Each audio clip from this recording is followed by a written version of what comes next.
I'm joined here by Hibs correspondent John Greekon of the Edinburgh Evening News as we are in Eastside, Easter Road to dissect Hibs 1, St Mirren 2 on a fairly abject afternoon for Hibs. John, where do we start with that one? That was probably the worst performance of the season. I would say certainly the opening 45 minutes, and you can understand why David Gray was so rightly angry, to use his own words there.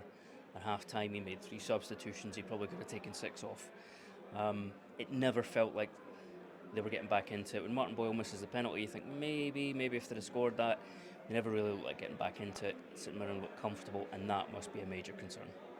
David Gray, he said himself after that, he understands the noise around his job. Is there any way, in your opinion, he can navigate these waters?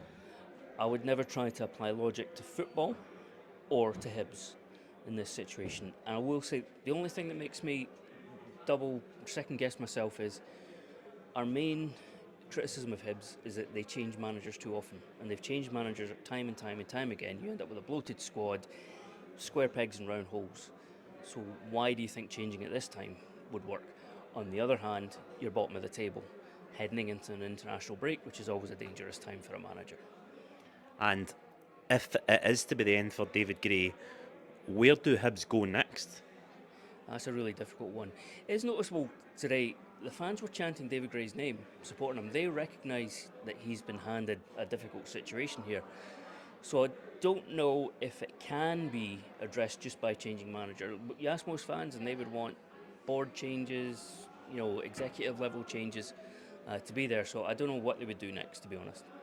It's clear that the problems run deeper than just the manager. As you say, board level, player level, there seems to be a bit of upheaval needed here at Hibs.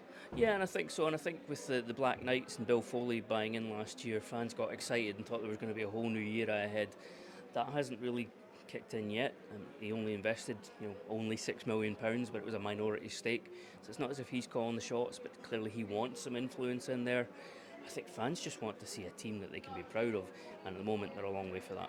John, thank you very much for your time. No worries.